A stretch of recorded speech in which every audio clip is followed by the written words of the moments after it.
When I asked fans at the end of spring split how they felt about the LCS this year, they seemed to like almost everything about it except for the break, which they thought just killed entirely too much momentum. And now we've just recovered from that same break, in fact, even I would say a little worse, here in summer split. Again, just like spring, summer has been very awesome. I might be a bit of a curmudgeon and I'm one of the few people who is like not sold on best of threes yet, but I know that fans overall are very thrilled about it. And with multiple players, as I record this, having undefeated streaks, amazing storylines, and the work that Mark and his team have done to streamline and just improve the content dramatically, both on and off broadcast, the LCS, in my opinion, is in one of the best places it's been in a long time. And yet these breaks are just killing the momentum so much, and it's so disappointing. That's what I'm talking about in this video, but first, a word from our sponsor. Did you know that according to a recent Stack Overflow survey, the median salary for backend web developers in the US was over $100,000 in 2023? With Boot.dev, you will learn backend web development from start to finish in the Python and Go programming languages. And the folks at Boot.dev believe the smartest way to learn to code is to make sure you're never bored. Boot.dev is online, self-paced, and feels like a captivating RPG game. You know, in League of Legends, we're always talking about buying boots, and boots are very valuable in Boot.dev as well, because he's a powerful bear wizard that's been trained on each lesson and can walk you through your issues. He's an AI that will ask you questions and help you understand rather than hand you the answers. The platform is designed to get you writing a ton of code, because getting your hands on the keyboard and shipping projects is the only way to really learn. Click the link in the description below and use code TravisGafford to save 25% off of your first payment. That's 25% off your first month or your first year, depending on the subscription you choose. Thanks again to Boot.dev for sponsoring this video. So I know there's all this memeing Mark and I do about if it's a 3-week break or a 2-week break, and ultimately I don't think it matters too much how you say it. It just has a pretty dramatic impact on viewership and people's attention for the league. There's a pretty great Reddit thread here. I'm going to read an excerpt from that went up last week by SoggyCheck7399. I'm going to read it because I think they do just such a good job of talking about it. The dive guys got nothing to talk about because there's no games. You want to have all these off days so content creators can talk about the past matchup and the future games, but there's none. How's this generating any interest in the league? Any momentum teams have built are thrown out. Players can't get in a rhythm because there is no rhythm. Players can't get consistent stage games to get better. We are more than a decade into LCS. How are we not solidified around some sort of structure for the cadence of the league? I want to preface this by saying I like watching the LCS. I used to watch with friends, but now I'm the last one remaining. I'm really close to just giving up watching because it seems like every other week it's a new start time, different start day, or they are off. Why can't we have a consistent schedule where every weekend I get something to look forward to and I know at 1 p.m. or whatever, there's a game I can enjoy? It's like watching a movie and right at the climax, the movie cuts off every time, and this has been going on for years.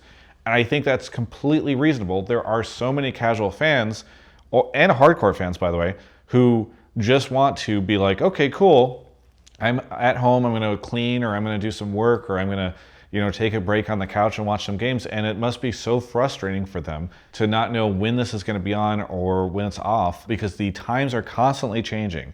Both the start times, the weeks that it's on, the days that it's on. It's just gotten so exhausting for people to keep up with this, and they want to just get in that rhythm where every week they know that something's on and they can tune in, and whenever you take a long break from this, people just tune out. For me personally, as both a fan of the LCS and a content creator that covers it, it is so frustrating that between June 28th and July 20th, there was nothing going on. They did a little show match, which they announced kind of last minute. I appreciate the effort, but again, we're talking June 28th to July 20th.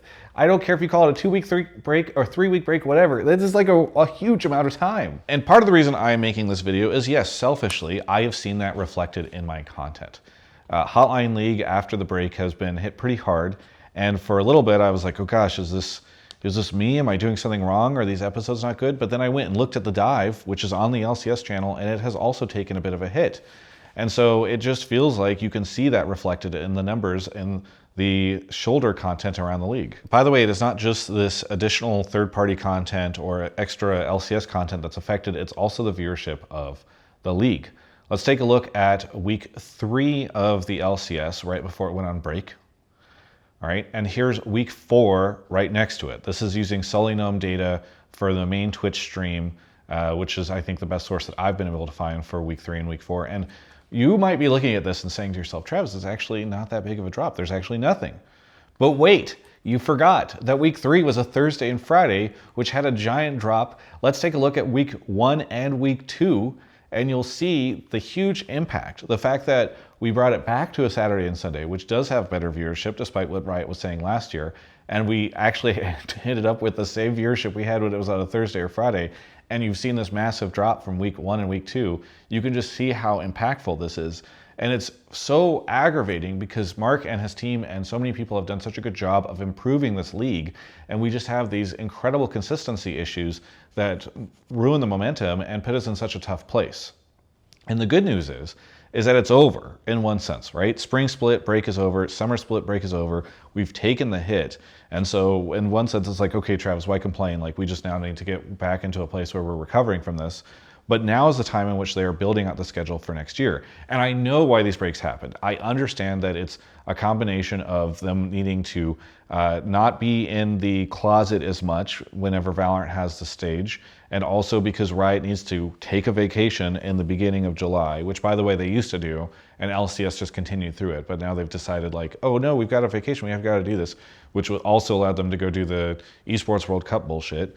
But I just don't care. Like, I don't care that these are factors that are causing this. They should fix it, because the league cannot sustain itself whenever it has these massive gaps in the schedule for no reason. There's no logical narrative storyline reason why from week 3 to week 4 we should spend almost a month without any games happening, and then come back and have to do a recovery of this after shoving the games onto a Thursday and Friday beforehand. It's just such a mess. And I love this league. And I know that people can say to me, Travis, you're being negative at a time where sentiment around the league is so good. And that is, I think, why I'm doing this, because I do care about the league, and because I do see some good lift here where, like, the product is getting better. I don't know what next year is going to look like, but these types of things just completely crash and burn any attempt at recovering viewership. And I just hope that they figure this stuff out. Like, I don't know what it's going to take. Maybe it's additional weeks in the closet or something, but whatever it is, it's got to be better than this. So I just really care about this league. I want it to do better. I think there's got to be some solution, and I really hope they can figure it out, because I really like the LCS this year, and I would love to be watching it more on a consistent basis. So I guess we'll see what happens. But either way, thanks so much for watching. Hopefully we can figure this out. What are your solutions to this issue? Please leave a comment below. I'll catch you next time.